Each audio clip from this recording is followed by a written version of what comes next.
everybody? Welcome back to another episode of the Daft on Draft podcast. We are in draft week and we are on our second part of our mock draft, our final predictive mock draft. In the back half of the first round is even more difficult than the first half of the first round, because the first round we will get probably half of them wrong, which means the second half is already wrong from the start. But we are going to do our best to put players in positions where they could potentially go on Thursday evening. We will be bringing you guys the results right afterwards with a live show. Come be a part of that chat. Talk to us about your favorite team and how you felt about their decision.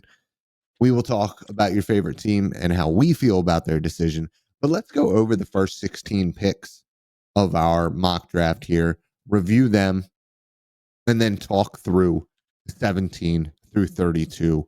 I cannot do this alone. I have my podcast co-host here with me, Corey Kinnan. Corey, how are you doing today? And would you like to recap 1 through 16? Yeah, I'm doing well. Again, we recorded at midnight my time last night, so we wrapped up around midnight. So we're back at it.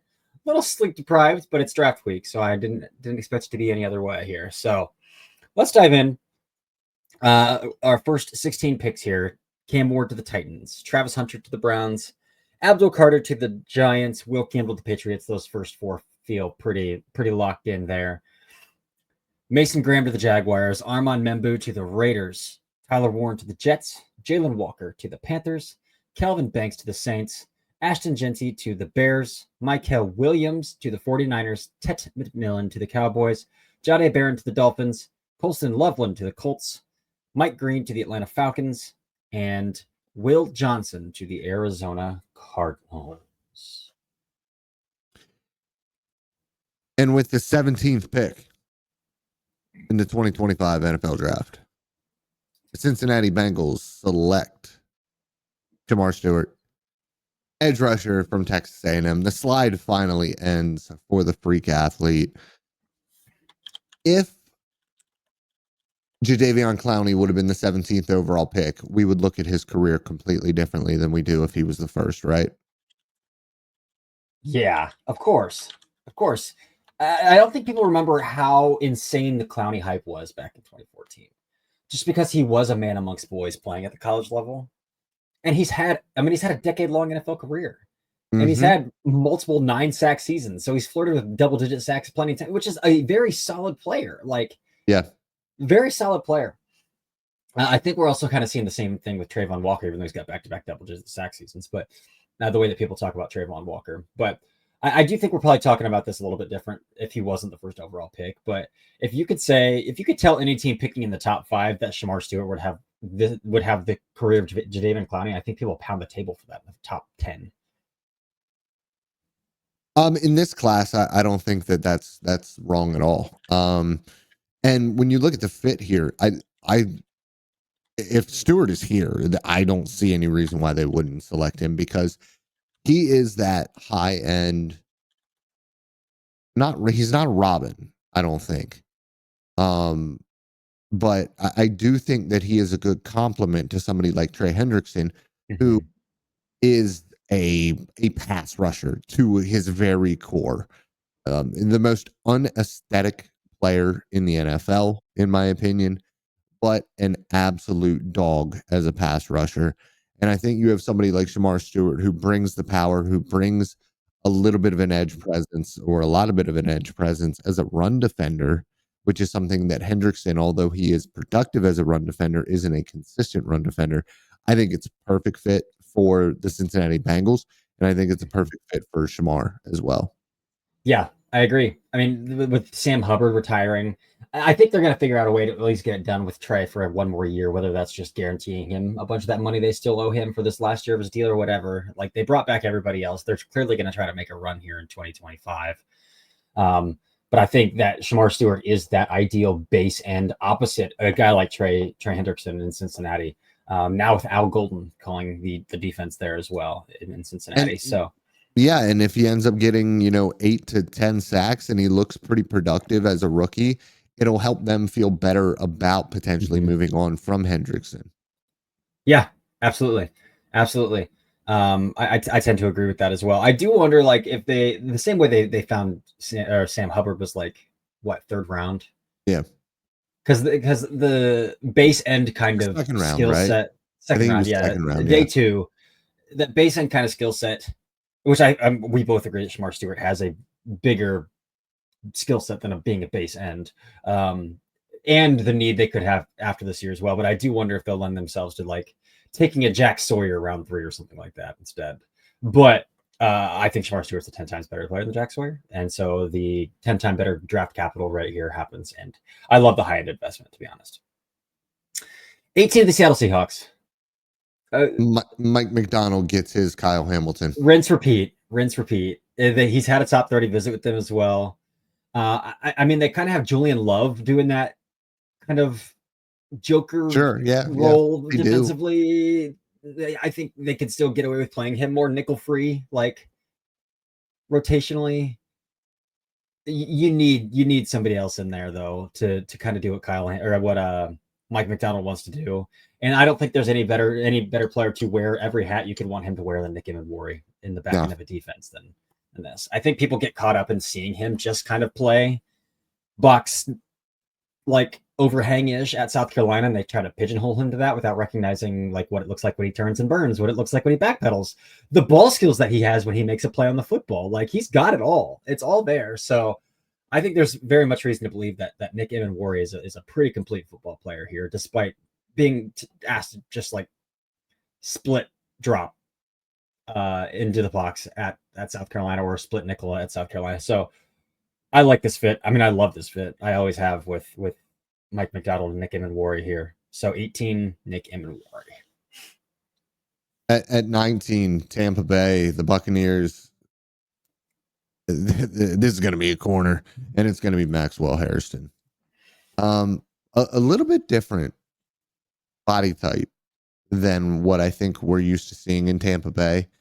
From their corners, it'll be interesting to see how he fits there. Because at the end of the day, I think he's somebody who can play inside or outside with his movement skills. And you're looking at Tyke Smith and Kendall Vilder on the interior for them, in the nickel. They have Jamel Dean on the outside, but like Zion McCollum. It's a rough group. It's a weird group overall. And so for me, Maxwell just seems to fit really well here. Yeah, he's twitched up. Again, the ability to explode with transitional burst and get vertical when he has to. The trigger to get downhill. The ability to play, I mean, 2-4-6, you name it, in zone coverage as well. I think he's got a really good feel there as well. We'll see how he can hold up tackling and how he can hold up in some press man looks, which, I mean, I think Todd Bowles wants to get back to doing some of that stuff too from his like New York days. But I do think that when we're talking about corner, and especially with what's left on the board here, I think that Maxwell Hairston's probably the way to go here for Tampa. Yeah. At number 20, the Denver Broncos. And we didn't really talk about this pick. You just made it. I've been hearing so much. Like, I would love it personally. I've been hearing a ton connecting the Denver Broncos to Travion Henderson, even with Omarion Hampton still. He's more of a joker. Oh yeah, for sure. And when we look back at Sean Payton's time in New Orleans, specifically when he had Alvin Kamara was never a workhorse. Never. And that's why he was so darn efficient all the time. He was fresh. They had a good role for him. And Travion Henderson played in a heavy rotation at Ohio State and has a similar-ish skill set to Kamara. Now, I don't think he has the same contact balance because that's what makes Alvin Kamara special. But he's got the juice. He's got the receiving ability. He's obviously an absolute dog in pass protection. So there really isn't anything keeping him off of the field other than the fact that Sean Payton will do a good job of keeping him off of the field and keeping him fresh and keeping him efficient and allowing him or maximizing his skill set, because we've seen Sean Payton do it before. And they drafted Audric Estime last year as well, who is more of that kind of. I mean, I think Audric Estime could run a little more physical than he does for his size. Yeah. But he is that, and he started playing more snaps for the Broncos at the end of the season last year. He's had some fumbling issues that kept him off the field there for a little bit too. But I do think they can get away with 15 snaps or 15 carries a game, 15 touches, however you want to look at it, because he's going to catch a lot of passes and maybe 8 to 10 for Estime, or even like Jaleel McLaughlin, who's not that same kind of presence running the football due to his stature, but he does have some juice too. So I think there's a way to build a really fun committee, and one that can allow Trey to do a lot of explosive things in that offense. And again, he is a 3-down back. He's got to pass protect his ass off. So he just seems like Sean Payton's kind of player.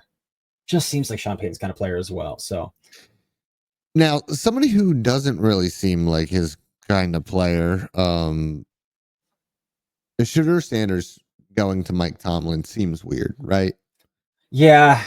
From a character perspective, it seems like an awkward fit. From a person to environment perspective, Shedeur being the son of Dion, prime, very flashy, Pittsburgh, not flashy, blue collar, hard worker. Like, and that's not to say that Shedeur's not a hard worker. It's just from a personality perspective, it is like fire and gasoline here. Yeah. So it will be interesting to see how that shakes out. But there's no question they need their future at the position. And I think the slide has to stop at some point, right? Oh, dude, I think I said it yesterday, but there's really a part of me that thinks that we might have a 1 quarterback first round this year. Yeah, you said it yesterday. There's really a part of me that thinks it, but if the slide stops, it's stopping here. I don't think teams I think media and fans value 5th-year options way more than NFL teams do. Like, I don't think teams are giving up future assets just for a 5th year on a contract. And so when people say like, oh, people are going to try to jump into the back end of the first round and draft these quarterbacks to get that extra 5th year, it's like, well, it's going to cost you a day 2 pick to do that. Is giving up a top 74 pick, top 75 pick worth an extra contract year? And like, I just don't think it is. And so I think we're less inclined to see that than we think. But with Pittsburgh sitting still here and taking one, I mean, it's very Kenny Pickett of them, right? That's kind of where they did that year. Although that's a completely different year where Kenny Pickett was the only quarterback taken in the first round in the 20s. So, yeah. But this is to say, like, I think the Steelers would be more inclined to not give up future assets to get a quarterback and just take one where they lie, especially being in the back end of the first round. I think just with Kenny Pickett, there's little harm in getting it wrong, because you can still win 9-10 games, especially it's a Tomlin coach team. Like, he's never had a losing record in his life. So, so I think that's to say that like the stakes are a lot lower. You could be missing out on getting a good player. Like, yeah, I get it. But also you're currently waiting on a guy who doesn't care about anybody but himself. And it doesn't seem like that's stopping anytime soon. And he could make his decision tomorrow. He could make it in 2 months from now. He could wait until training camp and wait for a quarterback somewhere else to blow their knee out and go there instead. He's also 40 plus. He's also 40 plus. So even if he does come, it's going to be for like 1 year, 8 million, 1 year, 12 million, something like that. Maybe he'll get 20, who knows? But yeah, so I kind of honestly like the Shedeur and Tomlin fit because they're both straight shooters, right? Like, that is true. Yeah, I kind of appreciate that, and I think the Steelers are starting to come around to ridding themselves of some of the, what's the diplomatic way to say it? Not bozo, like, let's call it like the bozo gene, and like their wide receiver room and the players on that roster. And George Pickens is entering an era where they have to decide if they're going to pay him or not. And so that they could have a decision made there pretty quick too. If they don't want to pay that guy, he's probably going to get traded this summer potentially even. So like, I think Sanders has the kind of personality to command a room. Now, does he fit in an Arthur Smith style offense? I think it gives him a lot more pre-snap eye candy than what he's been working with at Colorado. I think that we've maybe been pigeonholing Sanders into what he was asked to do or what he did at Colorado, not what he's capable of doing or handling pre-snap or anything like that, because he wasn't asked to do it. Like, the Colorado offense is so static. So just because he wasn't asked to do it doesn't mean he can't, or doesn't mean that it's not a good fit offensively. I like it, man. I kind of like it. You like this next one too. Yeah, this is based more off of like what I've been hearing and how Jim Harbaugh's been operating. That's Kenneth Grant to the Chargers. One, they have a pretty big need at interior defensive line. Yes. So they had a need at guard where we were mocking them guards for a while. They went out and they signed Mekhi Becton in free agency. Defensive trenches are kind of a little bit different where they have a huge need at defensive tackle.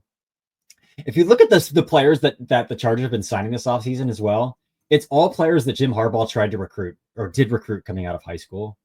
Najee Harris, that he swung and missed on. Mekhi Becton was a guy that Michigan was very invested in coming out of high school as well. So, like, it really does feel like Jim Harbaugh still has these guys circled. Like, I loved you 5, 6, 7 years ago. I'm not giving it up. I'm going to get you now. Yeah. And Kenneth Grant is a guy that he successfully recruited and has a very Jim Harbaugh mentality to him, the way he plays the game.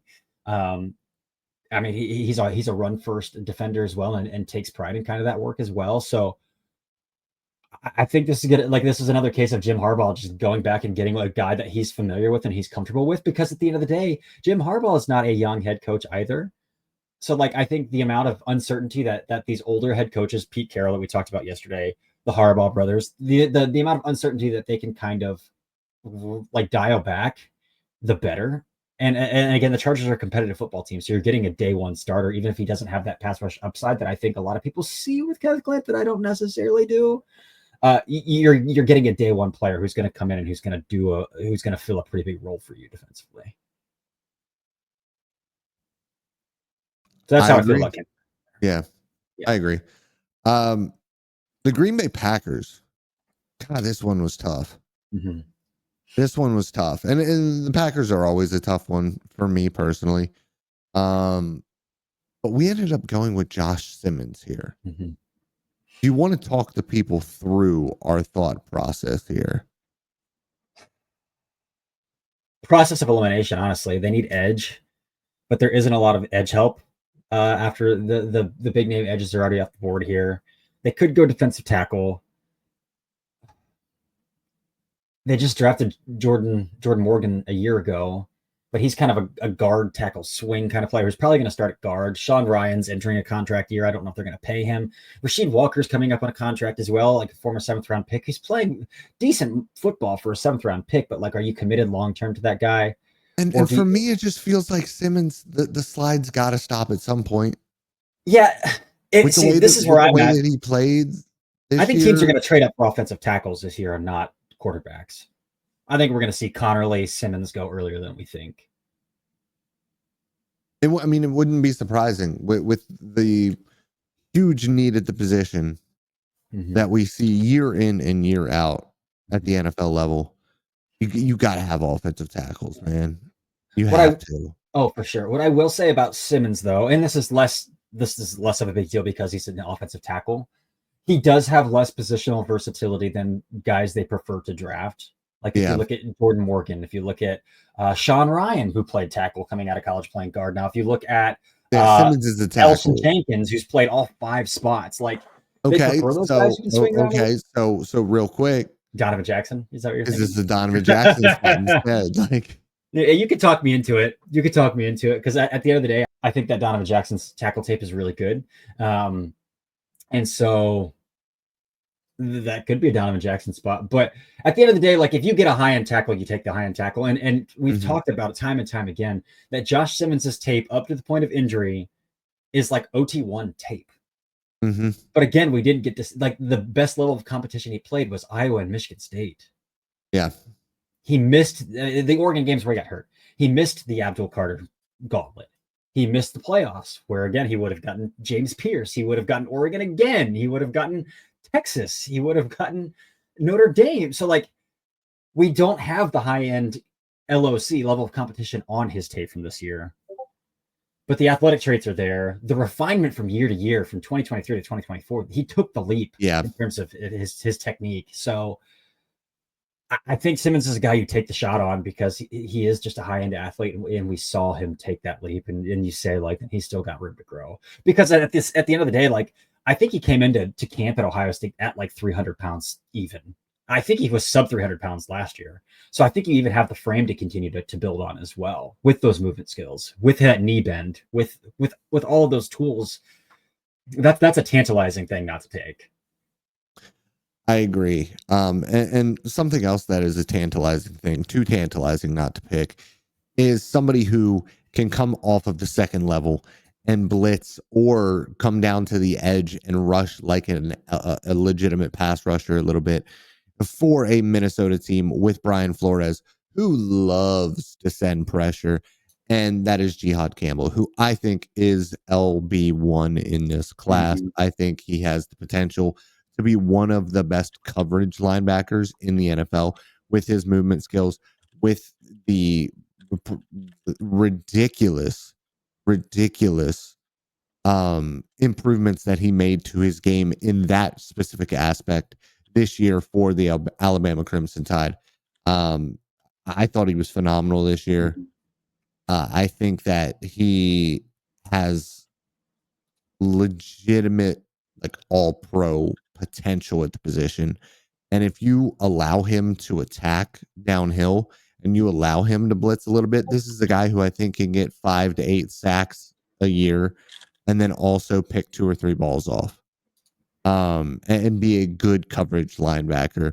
And especially in a Brian Flores defense that wants to attack and wants to be aggressive, I think it's a really good spot for Campbell. I think so too. I honestly think the NFL views this guy as probably a top 15 player in this class, but I've heard that teams have him medically DQ'd off of boards, which is going to cause him to slide. And I've heard he maybe even slide out of the first round, which would stink, because it would be it was tremendous. Such an Alabama linebacker thing to have awful knees and joints, and I mean, he's already had the labrum surgery on his shoulder. Yeah. After the combine, I've heard that it's both shoulders, and I've heard one of his knees kind of degenerative already. That sounds like an Alabama linebacker. Yeah. So, I mean, I know of one team in the top 20 who loves him. It was like, at the combine, I heard they'll sprint the card up. They'll sprint the card up if he's on the board. And now they're saying he's not on our board. Like, he's medically off of our board, which is a huge bummer. And it sounds like that's a common theme amongst some teams here. So, but I think the Lions are not the Lions. The Vikings and the Lions would be a good spot too, because they've got some linebackers and expiring contracts he wouldn't have to play as a rookie if he didn't need to anyway. But I think the Vikings are in a good spot too here, to where if they need to kind of take a beat early and ease him in, they can. But I think Brian Flores, man, that's so much fun. And this is potential to be one of the better linebackers in the NFL under Brian Flores, if the health checks out long term. Mm-hmm. Yeah. This is where Donovan Jackson goes at number 25 to Houston. It's offensive line to Houston. Mm-hmm. That's just as easy as it gets, in my opinion. I agree. Because, I mean, if you look at the quantity versus quality moves the Houston Texans have made, the quantity is quite large of trying to puzzle piece that offense, like signing Cam Robinson, signing Laken Tomlinson, trading for Ed Ingram. Like, they've gone out and signing Trent Brown. They've gone out and added a bunch of players to this room, but like, all 4 of those names that I just mentioned probably aren't on the roster next season. So, like, you're still back at square one next year. I think they do this to give themselves the ability to still field a competitive, seasoned offensive line, while also realizing, like, this isn't good enough. So go get Donovan Jackson. He's going to be starting somewhere in 2025 whether that's right tackle or left tackle, left guard. The odds of him starting somewhere are very high. And then he's going to be a full-time starter in 2026. So I think this is the way to go for the Texans. And we are trusting Jordan Rodriguez with the next selection, and that is Matthew Golden. She's one of the best in the business. And I think when you look at this roster, Devontae Adams, Puka Nakua, and Tutu Atwell, Quintez Cephas, Jordan Whittington. Jordan Whittington is a dog, but as a wide receiver who can be productive, maybe not. I think Matthew Golden as the eventual long-term option for being Puka Nakua's running mate is a really good spot for him. I do too. I really do too. And it blows my mind. Yeah, Devontae Adams playing X as well now there too. That's it with some Z versatility. It blows my mind how Sean McVay has historically just made it work with two guys with the exact same skill sets. Like overlapping skill sets, it doesn't matter. He just makes it happen. Like I think Devontae Adams is the first time I can remember where they have like a true guy who can win boundary, like clean Odell Beckham Jr. in the Super Bowl season, like a true X who can win one-on-one along the boundary. And we're talking about Devontae Adams, who I just got done charting Aaron Rodgers, and I'm like, Devontae is dropping a lot. Devontae doesn't look like Devontae. So I hope that there's still some left in the tank there, and that what might have been just some, Jets fatigue where they were like, we're horrible. Mm-hmm. I don't want to be here anymore.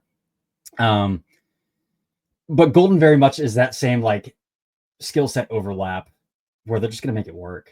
And I love the fit here. If I were picking here, because I am such a Luther Burden fan, like if I were the scout or the GM of the Rams, I'd be pounding the table for Luther Burden just because that raw explosiveness and ability after the catch is so good.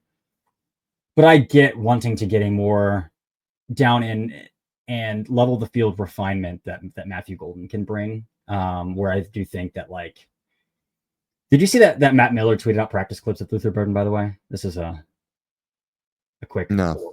So he tweeted out practice clips of Matthew Burden, was like, NFL teams are asking what Luther Burden's route running looks like in practice. Here's a glimpse.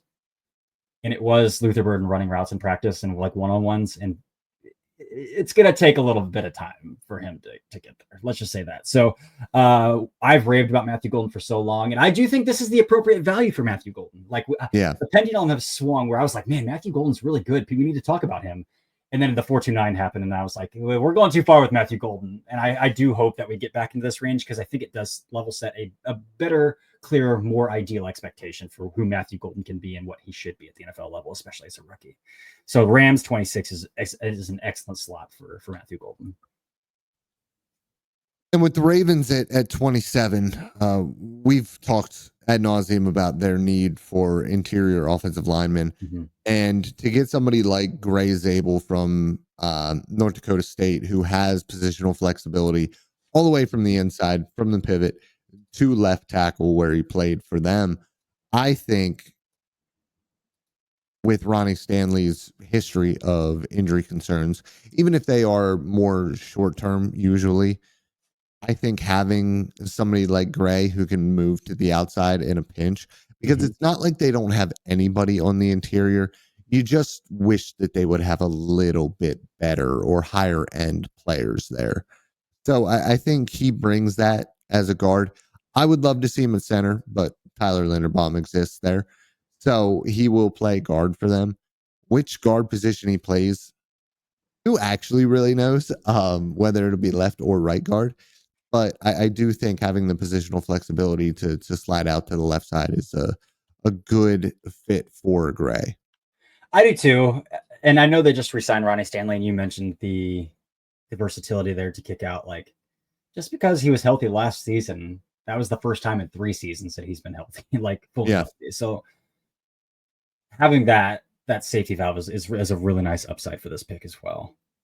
Just to reiterate I like the Zabel fit here. I don't know if I love the value of Zabel in the first round, but I could swallow it. I can handle it here at 27. 28 Detroit Lions, another player we've heard maybe slipping a little bit because of medical concerns late. And it's a guy that I've like, we've talked about over the past couple of weeks of like, this guy is a sleeper to go to 11. This guy's a sleeper to go like top 15. Oregon's defensive tackle, Derek Harmon, former Michigan State product, going back to the state of Michigan here. Yeah, really good player. We've talked about it ad nauseum at this point, where it's just like you went into it thinking like, oh, he's going to be a pass rush specialist. because of all the pressures that he was piling up in early in the year. And then you kind of watch him and you're like, oh, he's super disruptive against the run. Like, oh, like he's a legit playmaker against the run. He's way better as a run defender than I thought he was going to be. And I don't enjoy him as much as the pass rusher as I thought I would, given the production that he was able to produce. But I think when you look at his game overall, you're looking at a dude who played more of a read react role at Michigan State, was a little bit more of a run defender, is 315, 300. Like he's a big dude. Yeah. And he has that DeForest Buckner kind of go-to swim move over the top. He is a larger individual. And so it kind of works out for him in that way.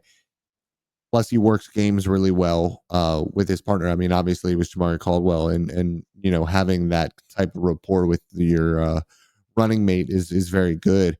But I think that he has a little bit of everything. And I think that when you have somebody like Aleem McNeil playing opposite of him, and somebody like Aiden Hutchinson coming back on the outside, that is a very, very free to attack Derek Harmon, which could be dangerous.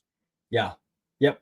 Well, we mentioned that like the pass rush upside was something we weren't 100% like sold on, even though that's where the buzz started, and he is still a good pass rusher, but he's so fluid at his at 315 at his size that like the upside to continue to get better at pass rushers is really a huge draw here, while having that really high floor already too.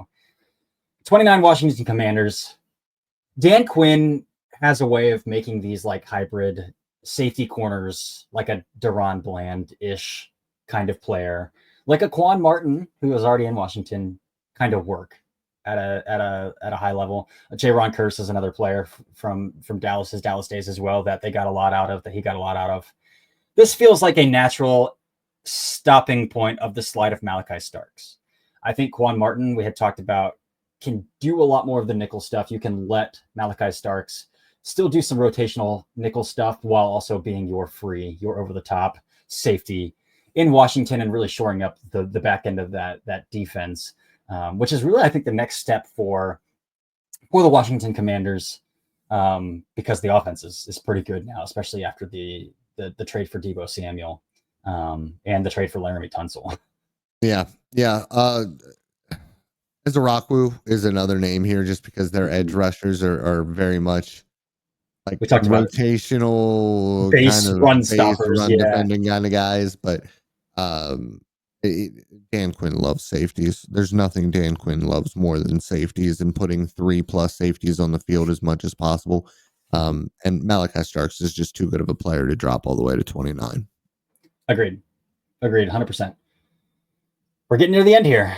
Buffalo Bills at 30. This is a player that is like Jordan Reed has said it. Dane has said it. Like, hey, you should lock this guy into your first rounds. And I didn't see it. I thought he was more of like a top 64-ish, top 70 kind of player. But again, it's a pretty disappointing cornerback class from what we thought it was going to be coming into the season.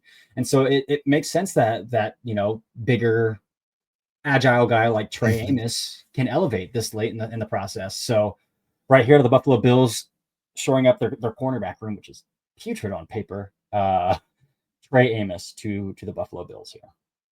Yeah, Amos. I saw Derek Clausen as well, singing the praises of Trey Amos. So he definitely has his fans out there. That's for sure. Josh Connerly at number 31 to the Kansas City Chiefs. It's just they keep doing things at offensive tackle, and I keep hating every single thing that they do at tackle. And so I hope they try to actually address this with a player who I think absolutely deserves to be in this sort of area of the NFL draft, and has the athleticism that they kind of need to be able to mirror and match guys on the edge before somebody like Patrick Mahomes, who is a little bit inconsistent when it comes to the way that he drops back to pass, because he will float at times. So being able to defend the outside track, because if we really want to like worry about Connerly, it might be through the chest still with the core strength, but he's a good run blocker as well when he's able to be proactive with that. So I'm all aboard the train here for Connerly. Yeah, I am too. I am too this late. Again, the inconsistencies against the level of competition drives me crazy. It's like, why are you so good against Penn State and Ohio State, and then Purdue and Idaho State, you look like garbage. But I do think getting him into an established culture like Kansas City would be awesome. And again, a former 5-star athlete has a 5-star frame. I wonder again with Connerly, you were in one of the top 3 facilities in all of college football with all that money that Oregon has to throw around. Nike being their benefactor there. It's like, why are you still kind of thin as well? Like, why is your frame not more developed than it should be for being in that facility too? But there's no doubting that the traits, and again, he took a massive leap from last year to this year as well. So absolutely, especially at a position we've talked about, like everybody needs offensive tackles in the NFL right now. So Josh Connerly, Kansas City Chiefs. We're going to round it out here with the player that I think is actually going to end up going earlier. Even if we've talked about how we haven't really come around on Walter Nolan on a game-to-game basis, and that there are lots of gaps in his tape. But when the good is good, it's great with Walter Nolan. And with Philadelphia losing Milton Williams in free agency, this makes all the sense in the world for them to replace Milton Williams with Walter Nolan here, especially at the 32nd pick in the draft. He's just like, he's their kind of player. He's their kind of player here. Yeah, I have nothing else to add here. It makes too much sense. Yeah, and Howie's a guy that has never been afraid to go up and get guys either. Like he did with Cooper DeJean in the second round last year. He did it with Jalen Carter coming up a couple spots and getting him in 2023. So like, this is a case where I could see if Walter Nolan makes it past, let's say, the defensive tackle needy teams there are Arizona, Cincinnati. If he makes it past Cincinnati, I could see him trying to get in front of Pittsburgh. I could see him trying to get in front of Los Angeles, like those other teams that we have we mocked. Minnesota needs picks. Yeah, so like coming up to Minnesota or even up to like Tampa. I think Tampa or Denver would like to come out, like get out of those spots. So like, especially if Denver's starting Travion Henderson, like 32nd overall is a pretty good spot to land that comparatively to 20. I still think they'd take him at 20 if they had to, but so I think there are spots where Howie would still be aggressive here and go up and get a guy like Walter Nolan too. But that's it for 17 through 32 here. Going back through pick 17, Cincinnati Bengals landed Shamar Stewart, Nick Emanwari to the Seahawks, Maxwell Hairston to the Buccaneers, Trey Henderson to the Broncos, Shador Sanders to the Steelers, Kenneth Grant to the Chargers, Josh Simmons to the Packers, Jahad Campbell to the Vikings, Donovan Jackson to the Texans, Matthew Golden to the Rams, Gray Zabel to the Ravens, Derek Harmon to the Lions, Malachi Starks to the Commanders, Trey Amos to the Bills, Josh Connerly to the Chiefs, and Walter Nolan to the Eagles. Dalton, we have one episode of the Daft on Draft podcast left before the NFL draft happens. That's it. That's it. We'll be back with a Dafter draft tomorrow. There's no better way to cap off a draft cycle than with the Dafter draft, our favorite episode to do here. So we'll sift through some hot takes and we'll get after it a little bit tomorrow, leading up to. And then don't forget, we're going to plug here. After Thursday night, around midnight, we will be going live on YouTube and Twitch. Friday night, around 11:30, we will be going live on YouTube and Twitch to break down everything that has happened through those first 2 days of the draft. So it's going to be a long weekend, always is. So why not enjoy it with us? We hope to see you there. But until tomorrow's Dafter Draft, this has been another episode of the Daft on Draft podcast. Welcome to the NFL Draft.